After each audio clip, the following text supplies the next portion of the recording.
Chicken tandoori samosa. এটা খুবই মজার একটা রেসিপি। এই রেসিপিটা করাও খুবই সহজ। হাড় ছাড়া মুরগির মাংস নিয়েছি 2 কাপের মতো। এখানে টক দই দিয়ে দিলাম 1 চা চামচ, হাফ চা চামচ করে দিয়ে দিলাম আদা রসুন বাটা, পরিমাণ মতো লবণ দিয়ে দিলাম, হাফ চা চামচ গোলমরিচের গুঁড়া, হাফ চা চামচ হচ্ছে গরম মশলার গুঁড়া, হাফ চা চামচ করে দিলাম হলুদ গুঁড়া, মরিচ গুঁড়া আর জিরার গুঁড়া, 1 চা চামচ দিয়ে দিলাম টমেটোর সস।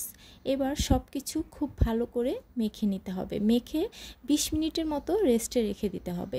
20 মিনিট পরে কড়াইয়ের মধ্যে আমি তেল দিয়ে দিলাম পরিমাণ মতো, আর যে চিকেনটা ম্যারিনেট করে রেখেছিলাম সেটা দিয়ে দিলাম, দিয়ে ছড়িয়ে দিয়ে তারপরে ঢাকনা দিয়ে ঢেকে দিলাম 5 মিনিটের জন্য। চুলার আঁচ মিডিয়াম করে তারপরে 5 মিনিটের জন্য ঢেকে দিয়ে এরপরে নেড়ে উল্টে দিলাম। উল্টে আবারও এরকম করে উল্টে পাল্টে এই যে তান্দুরি স্টাইল করে ভেজে নিলাম। দেখতেই পাচ্ছেন একটু পুরো বা ভাজা ভাজা হবে। এরপর চিকেনটা যখন সিদ্ধ হয়ে গেছে তখন একটা স্প্যাচুলা দিয়ে আমি আধা ভাঙা করে নিলাম।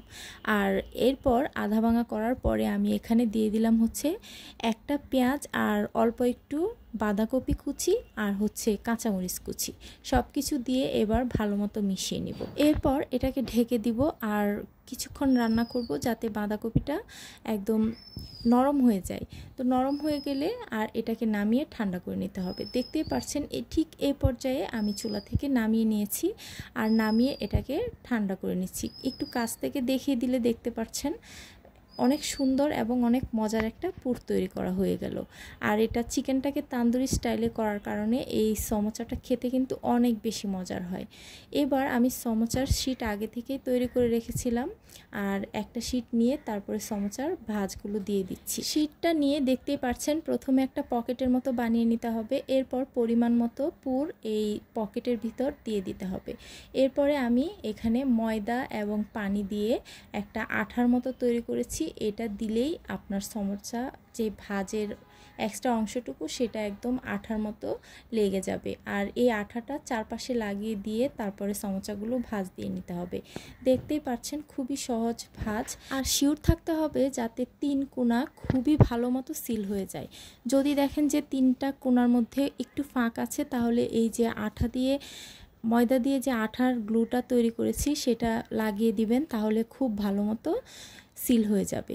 দেখতেই পাচ্ছেন আমি কিছু বড় এবং কিছু ছোট সাইজ করে তৈরি করে নিয়েছি।